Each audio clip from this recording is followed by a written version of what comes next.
Hi everybody, I'm here with my wife Roselind. We are the founders of Alter Domus MM2H Sendirian Berhad, and we would like to say a few things about our company. Now I have it written down because there's a lot of information that I want to pass to you all, and I may miss out certain critical points, so I will refer to this paper once in a while. So we do have clients coming to us asking us a lot about our company, who we are, and why and how do we go about. So we have not talked anything about our company, and let's get to it. Okay, so number one is, who are we? I'll just give you our background. Okay, we met in Tunku Abdul Rahman College in the early 1990s. I was doing the Bachelor of Science in Physics and Microelectronics, and later I joined the wafer fabrication plant in Kulin until 2016, where I quit completely and go full-time into Alter Domus. I'm Roselind. I guess many of you know who I am. I am in charge of the operations of Alter Domus. My profession background is I'm actually from PricewaterhouseCoopers, Coopers and Lybrand Legacy, and I handled a few hundreds corporate clients before I decide to return to Malaysia to work with a few listed companies here. And then it was too stressful and too overwhelming, and that's how I started Alter Domus with my husband TG. As something addition is that the PwC that she's talking is actually in Singapore. Yeah, in Singapore. So I forgot to mention that. I came back. I was offered some position in Malaysia in some of the listed company, and that was why I came back, because I wanted to be with my family. It was also very challenging and very stressful, and we decided that we set up Alter Domus. When was that? 2004. 2004. For me, I continue my studies. I have an MBA from Manchester Business School. Now it's known as the Alliance Business School, if not mistaken. So which did help me in my company as well. So moving forward, what does it mean by Alter Domus, MM2H, Sendirian Berhad? Yes, there is another company in Luxembourg that has the same name, but we are incorporated in Malaysia. Alter Domus should be known as Altera Domus if you want to maintain the same gender. But unfortunately, at that point of time, we do not know until one of our clients, who was a professor in Latin, pointed out to me. But that is already too late, in the sense that we have been in business for more than 10 years. So Alter is second, Domus is home. So Alter Domus sounds rather sophisticated for the Western people. Yes, we do have people asking us, who are not good at Latin, then we'll explain to them. But those who knows Latin, then they will say, wow, okay, you have a very unique name compared to a lot of other people. The logo, well, I felt that, at the end of the day, you will be circling back to your place of birth for those ex-Malaysian. That's what I look at it. Purple color, well, that's her favorite color. So I just put it in. So that's how it began. So that started in 2004. So me, I am a risk taker. I'm a critical thinker. And I like to be an entrepreneur. So people are asking me, and we meet up, our potential clients. You started in 2004. During that time, nobody is talking about staying abroad. Correct? Yes. Yes, nobody is talking about staying abroad. Malaysia was a pool. Why? Because it was low cost and a great place to stay. Warm weather all around, all year round.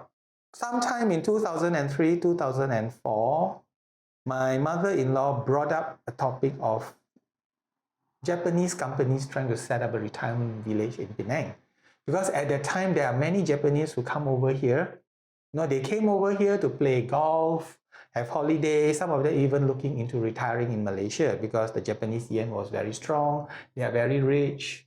And it did strike me that Malaysia is a great place to stay.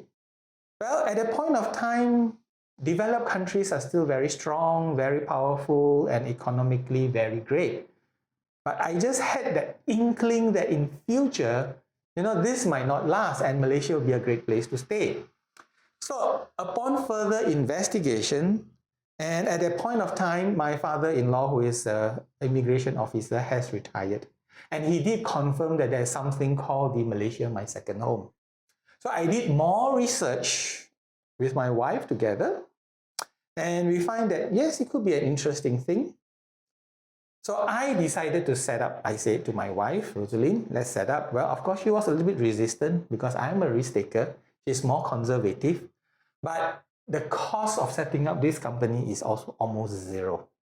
So we set up a partnership first, Alter Domus Management and Services. So we set it up. Being an IT guy, I did all the, Groundwork. yes, groundwork, IT, website, I can remember during that time I have to use Microsoft front page, nobody's guiding me. There's no such thing as YouTube. I bought all the books and did all the website and do everything. It was a very simple HTML website, but it did work, it was started as, and we chose the domain name Penang My Home. Now, just to tell you that why we choose Penang My Home is because we were based in Penang. And Penang was a great place, correct? Yes. To stay and everything. So I thought about what name should I put, and after probably a couple of days, I decided to go for Penang My Home.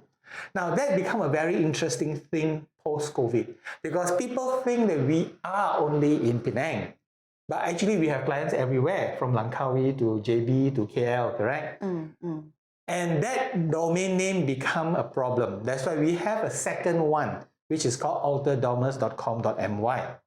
This is to show that we are now based in Penang, but we have offices in KL and JB as well. So right now, both of them are ranking quite high in Google. Now let's come back to that time in 2004. So when we set up the company, nobody was into Google pay-per-click. I can say that I'm probably one of the first few in Malaysia to do it. We spent quite a lot of time, quite a lot of money. We set up the advertising, pay-per-click. Yes, it was, it was something nobody can help us. YouTube was not present. There were no books written on it. Barely any information available online because 2004 in Malaysia, ADSL broadband just started. So in other words, is that information is sparse, but we persevered. And to be very, something very interesting for you guys, when we put in the Google pay-per-click, we got a result the next day. It was somebody who is asking to do spouse visa. Can you remember the person? I'm not going to tell you the name. It was from UK. During that time, there were not a lot of fraud, and abuses. So we actually helped them to get the spouse visa. That was our very first client. After that, spouse visa, they have to do it on their own because of fraud and abuse. So that was our very first client. Within the first week, we already have one. And subsequently, there was another teacher, from a Western country based in Singapore, and he was the first one who applied for the MM2H in 2004, 2 years after it was launched. That was on a state level. I think you remember that guy, correct? A very tall guy. I'm not going to say from which country because privacy is very important to us. So within a couple of weeks, we already have results. And coincidentally, a couple of weeks or months after we start up this company, Roselind got very tired with the corporate world. She quit. She worked from home. I'm still working with a wafer fabrication company. Well, to be very honest, my boss knew that I was working on this, but I could do both work very efficiently. So, there was something that I appreciate what my boss did last time. So for her, she quit. She worked from home. And at that point of time, we didn't have an office. My office is my home, actually. She was doing all the running about, and I think you did quite a lot of runabout, correct? So the meetings with the client initially was always in the cafe, in the hotel lobby, Yeah. But it was fun.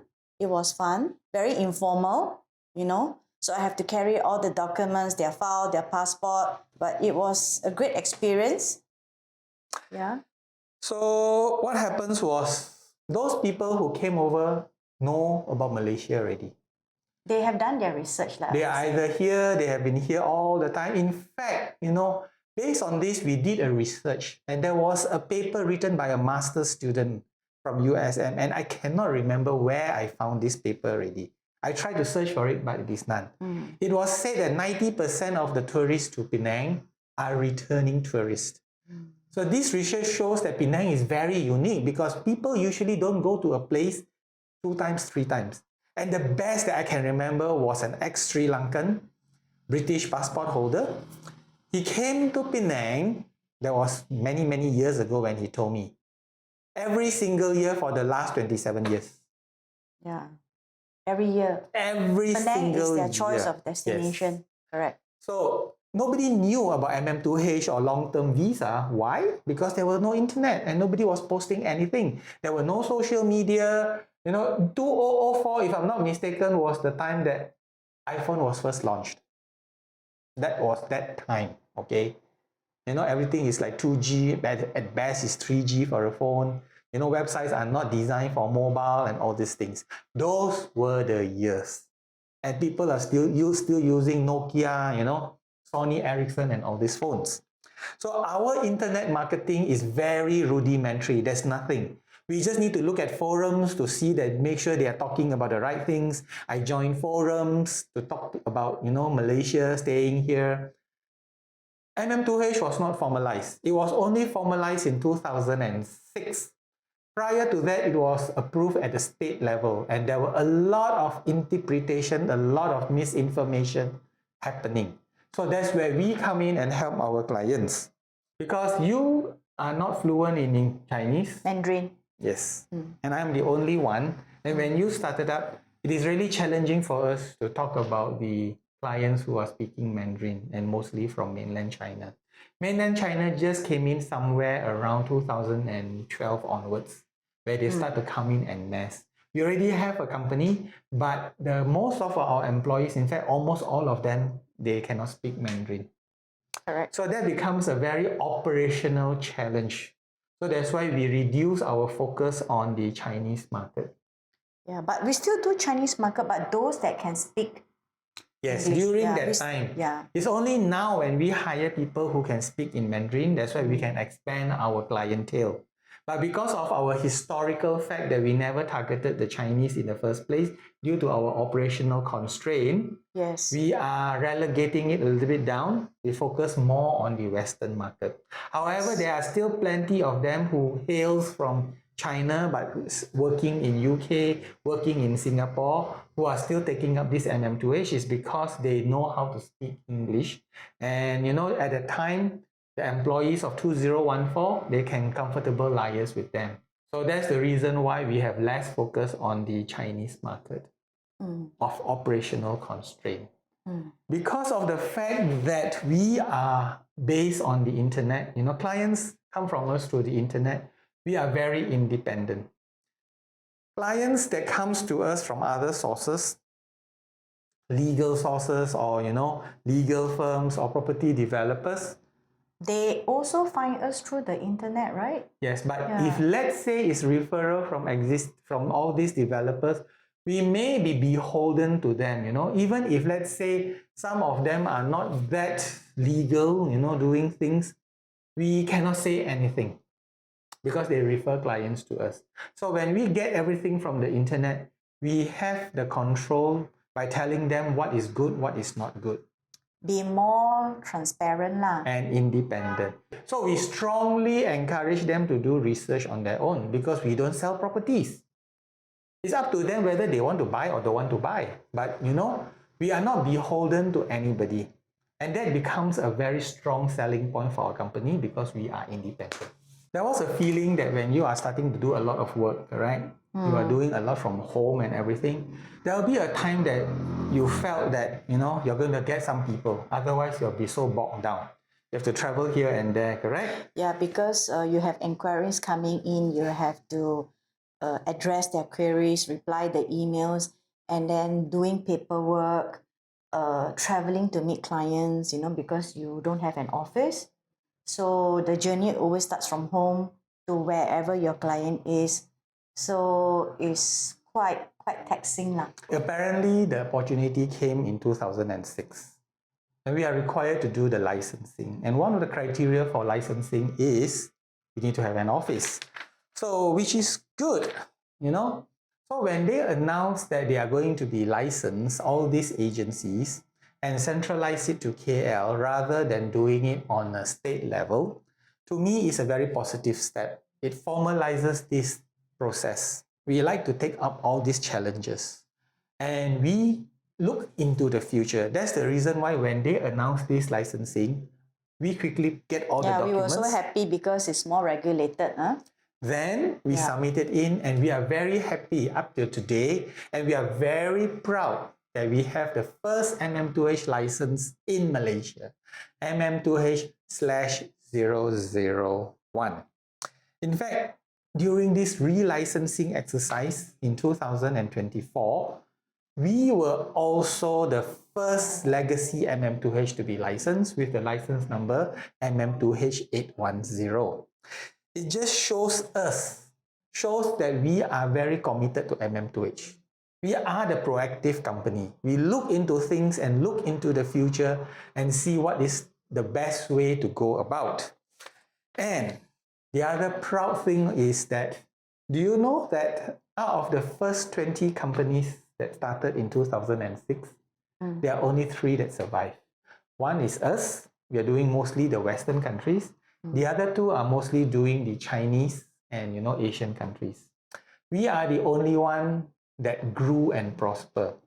The other 2 still maintain as a very small company, like 1 person or 2 person only.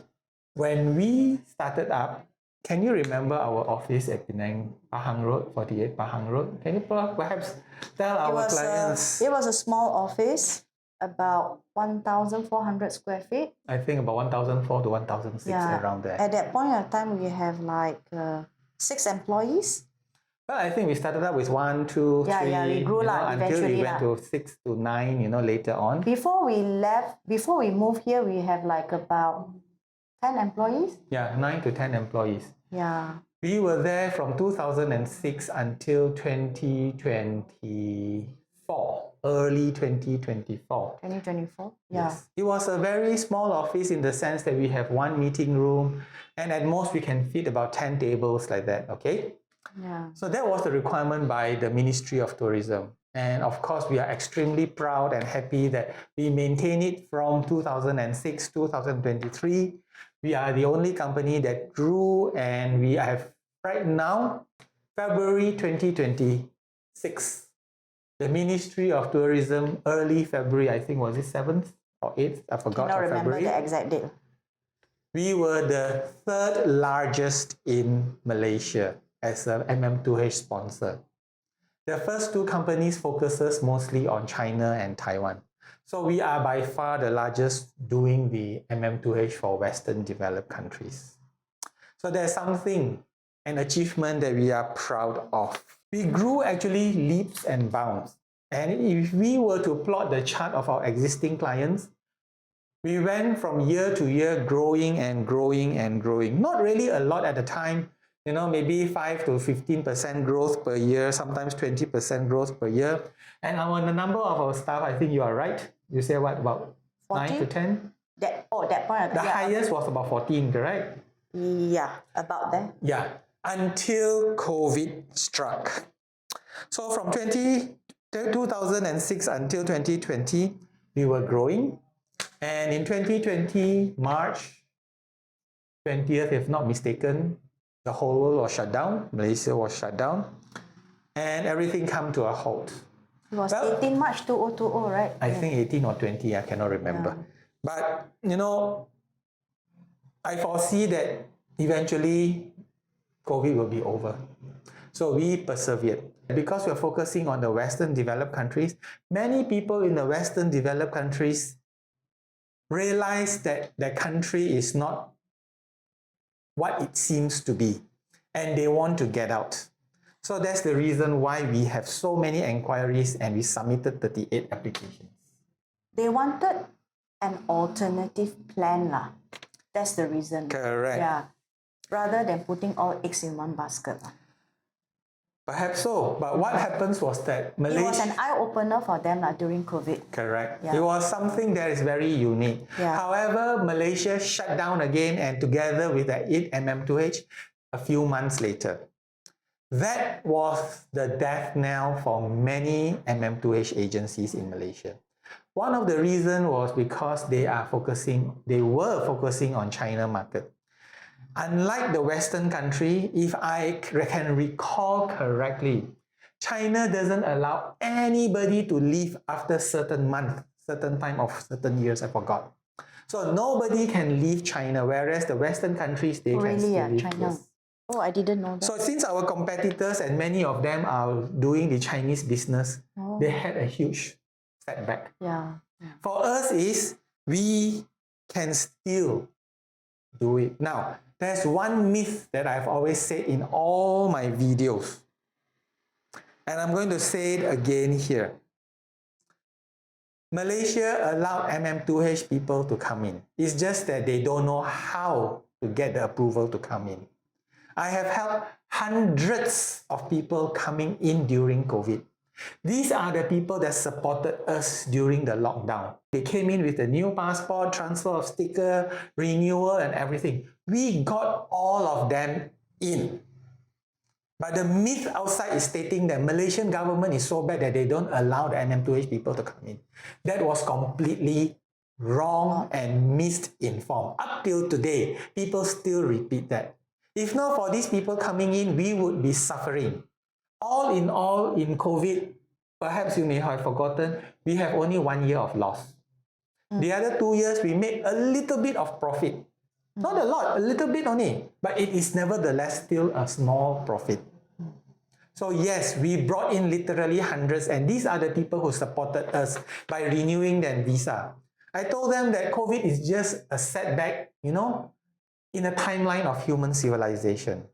Eventually, it will normalize because this is something not normal. We realize that since COVID, the greatest competitor is actually ourselves. We have to improve. We should talk about it in the following part of the video. We have to improve to make sure that we can do the best. During COVID, I sat down and thought very hard on what we should do. There was an opportunity when there was a pause, everything was like frozen in time. There's no traffic, nothing or whatever. So during that time, I realized that this is the best opportunity. That was the best time to do the marketing. So I ramped up on the internet marketing, changed the website contents, get people to do the Google review. Google review just started. And you know what? I think you agree with me that right now, even restaurants or whatever it is, people are looking at Google review. Yeah, correct. So we decided to move ahead. While everybody is down, we are looking up. We prepared everything for the eventual opening of COVID. And of course, it did pay off. That was one thing that I really sat down and thought very hard how to go about. So you did help, provide some feedback and everything. So we made it through the COVID. During the lockdown, our government is not really that friendly during that time to businesses and everything. So there was a challenge on that. For the MM2H part, not only did they cancel the MM2H, they brought in the eMM2H, which was very expensive, and also the super expensive PVIP that is going probably, competing with MM2H. However, the government did one thing correct. They brought in PwC, PricewaterhouseCoopers, in the 2020s to review and improve on the MM2H, which the new government, Anwar, which came in November 2022, took up the report, improvised the MM2H, and announced it on 15th of December 2023. And there were many good parts of the report that was in this new MM2H. So here we are today. Well, you can say thankful for the government of the COVID for bringing in PwC. and the new government for implementing it and making it very attractive for foreigners to come here and stay. One of the interesting thing was our company is very focused. This was our decision during that time. Okay? What do you mean by focus? We only do MM2H. And that is beginning to pay off starting from last week. Do you know that? Yeah, we don't do Yes. We don't do property. everything. We don't do property, we don't do children's education, we don't do any type of visa, we don't do PVIP. We are very strict in terms of doing the MM2H only. But So- the ministry also want us, those license holder, to only focus on MM2H so that there's no conflict of interest. Correct. So what we are doing now is we are very focused and very independent. We don't rely on other people to feed us the clients, property developers, lawyers, real estate. You know, we could be beholden to them. There could be conflicts of interest. So even property developers or agents or even whatever it is comes to us and say, can you help to promote all these properties? We say no. We are doing only MM2H. We are not even focusing on PVIP, guardian visa, schooling for children. Because most of our clients, I think you could agree with me, are mostly professionals. Correct. And professionals, they want to do it on their own. They prefer to do their own research, do their own thing, and then they like that we are not beholden to anybody and there are no conflict of Yeah, interest. because when they come to us for opinion, we're able to give them a very honest and frank opinion because there's no conflict of interest, you see. Correct. When you are doing property, MM2H agents are doing property, other real estate agents may hesitant to give you the MM2H applicant because you may end up doing the property for the client. So for us is, since we tell them we are not into properties, real estate agents have no problem passing the MM2H to us because they know that we are not going to take this client and hijack it. True as it may be, there are some agents who told me that, because we are independent, we don't do anything else. Okay, so our strategy actually paid off. Right now, the key here is MM2H. PVIP, moving into the future, I have no idea how it will go, what it is. Student visa, yes, school may decide to take everything, we don't know. Properties, it's just too hassle for us. We give our opinion, we give our advice, you can go and find your own property, and that's a better way of doing things. So people view us objectively. So our clients are only from the internet. Those who buy property, go directly to property, those who don't do research or whatever it is, they cannot be our client because we are not connected to anybody. Okay? So let's move on. I have only a few points left about the history. And when MM2H was announced in 2023, we do have a lot of existing clients and old clients who have been with us. They've been asking us for many years. They all came back. And in 2024, October, we submitted our first MM2H for the new MM2H, our first applications for MM2H. By December 2024, we got our first batch of approval. And it just took off from there. Now, let's talk about the office. The new office, huh? Yes. Yeah. Whether you say it is foresight or luck, I think it is definitely luck. Yeah, we bought this property during COVID, during the COVID time. During that time, financially, we are not very strong. But we came across a property by sheer luck in a right location on a street that has plenty of parking and it is not even a one-way street. Yeah, because our client used to say, oh, we have problem coming to your office because there's no place to park. Correct, in Pahang Road. Yeah, correct. So one of the reason we bought is because we have ample of car park here. Yes. There are a lot of car parks here along Jalan Zainal Abidin. Yeah. Sometime in August, we found a place by sheer luck and it was a 3-story commercial shop lot. We spent a couple of months renovating it. Now, that was in August 2023. MM2H, the new MM2H announcement was in December 2023. So we took the risk. We agreed to take the risk. buying a property, not knowing whether MM2H, when it will be announced. Yeah. So it was a risk taken, and we spent quite a lot of money renovating it. Actually, it's our money renovating because we never make any money during COVID.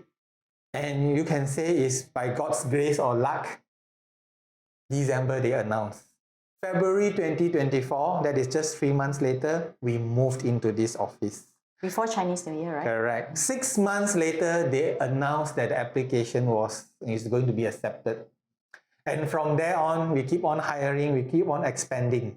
I can still remember you told me that you don't want to do the third floor, correct? Yeah, yeah. And I said that, no, let's do it one shot, okay? Let's pay for it and just do it. Because we do not want to have a place where there'll be grrr with all the hacking and everything. So we decided, okay, let's do it. And you know what? 2025, within a month, we have filled up the whole third floor. Or second floor, we used to say. Yeah, okay? We use G12, not 1, 2, 3. Yeah, we even install a lift. We have to say that we have a lift Yes. for our elderly clients who has been with us since 2000. And Some of them are in wheelchairs, some of them Yes. are walking sticks, you know. yes. So remember that we did all this 2 months before they announced. It's always for our client lah. Correct. Yeah. So critical thinking and risk-taking is all part of this. When we decide to take on the only Western countries, there are some people who said, why are you only taking these Western countries? They don't like to buy property. But guess what? The new breed of the new MM2H that comes in from the West, they don't mind buying properties at all. Okay?